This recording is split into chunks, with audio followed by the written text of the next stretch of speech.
guys, welcome to the finished art studio. Come on in. So in the last video, you remember this was all just 2x4s and insulation, and now it is a finished art studio. Today is April 29th. The last video was on Thanksgiving Day, so it has taken quite a while to get it all organized and finished. But we're here, and I'm going to give you a tour and kind of tell you about some of the things in my studio.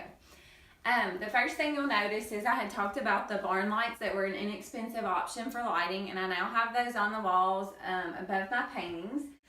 This is part of a Memphis series I'm working on, and we will be doing some videos later this summer that will tell the story behind each painting, so you can look for that. You will also notice I have a couch and then like a little coffee area.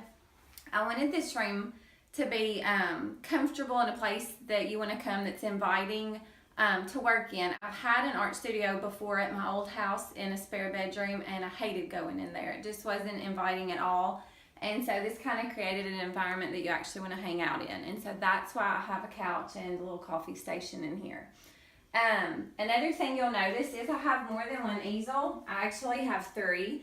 And the reason I did that is I am a very slow painter, and I get tired of working on one painting and need a break from it, and so I work better when I have multiple paintings going, and so that kind of gives me different work areas. I also have to brag on these awesome stools. I found those at Ikea for like $5 each, and they're great because you can stack them up. Like I have these 2 stacked up and store them under a table or wherever. But that way, if I have fellow artists who come over and work, or if I do a workshop with kids to do some artwork, I have places for people to sit, and I also have a seat for each easel in the studio. So that was just a nice cost-efficient option that I really like. Another thing you might notice, these are my mugs for my coffee station, and they are amazing. They come from Peter's Pottery in Marigold, Mississippi. Last summer I took a trip to Marigold, Mississippi with a friend of mine and fell in love with McCarty's Pottery, which is also there, and was then introduced to Peter's Pottery, and I'm a big fan of both. And so I thought they would be a great addition to the art studio. They feel great when you hold them. They're fun to drink coffee out of, and so that's where those came from. And then this is a special little table that was given to me by family. It came from the Peabody Hotel in Memphis, Tennessee, and so that's my neat little table there. Over here, this is our workstation table. I talked about in the other video about how we planned on building one, but then I made a trip to Ikea and discovered that they have all kinds of great options when it comes to tables and seating, and they're very affordable, and so it made more sense to buy this one. And we are eventually going to turn this underneath area into like a larger dog crate area for our dogs.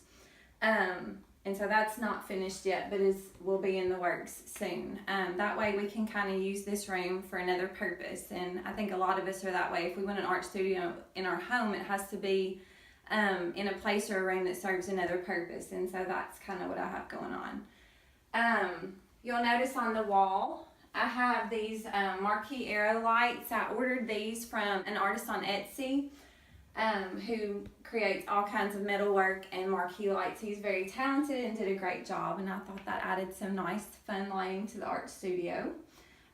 If you're interested in knowing about any of the products I mentioned, we'll make sure that we include links to them. Up above I have my pendant light, which is nice for when you work. It gives you better lighting. I also invested in the special speaker light bulbs, and so that means when I come in here, if I'm listening to an app on my phone, Pandora or whatever, playing my music, it automatically connects to the speaker and plays through the light. It also has the app where you can actually adjust how bright your light is, so it will dim it or make it brighter, and you can adjust the volume, which is just really handy, and it sounds really great. Another thing, this is a Ikea find, this shelf right here. I don't have just a ton of space in here. This is equivalent to the size probably of a decent sized bedroom, so it's not huge, and I have a lot of stuff, and most artists do. So I had to go up to find place for storage, but this is great because I can still reach it. Found the little containers at Target and labeled them. I invested in a label maker, And soon I will be doing like a how to organize your art studio video, and I will share more about the label maker because it is very awesome and I had a lot of fun with that. So now things are easy to find. Over here, of course, I have more dog stuff because like I said, I share this room with the dogs. And so this is my decoupage dog food container I made. And I will maybe do a video at some point on decoupage because that's a fun thing. That was just like one of those black little feed bins that you can find at like Tractor Supply. And so I added all the color to it. Over here, this is a great solution if you're a painter and you're tired of digging through your containers to find the right paints. This is just a board I bought at Lowe's and then finished. Did like a whitewash. But then I added nails, so when I'm painting I can easily see where the color I need is, and so that's been a great time saver for me. And also looks nice. Over here I've got my color wheel and then different supplies, and on the top, you should always include, like in your studio, you know, some things that are meaningful to you.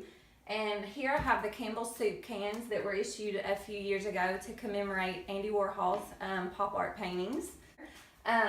This is a harmony garden, and when you take the top off, inside there is a little ladybug named Lord Byron who is having different adventures. In this one, he is painting Van Gogh sunflowers. And then this little piggy right here, one of my favorite students, Ashton, made that for me, and so the piggy hangs out in the art studio with me.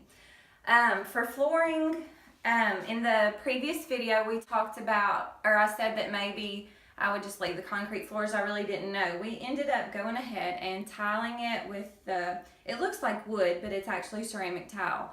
But it's a great option for an art studio because it's durable, but it's easy to clean paint off of if you get it messy, and it's easy to keep clean.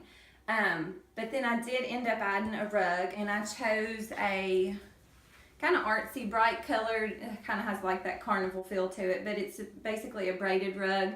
It's nice and cozy, it feels good under your feet, and just kind of adds to like the inviting feel of the studio. So right now that's where I'm at. It's pretty much done and I'm ready to get back to work on painting. So anyways, thanks for watching this video, and stay tuned because we'll have lots of other videos coming up and art projects coming up on YouTube. So stay tuned. Thanks.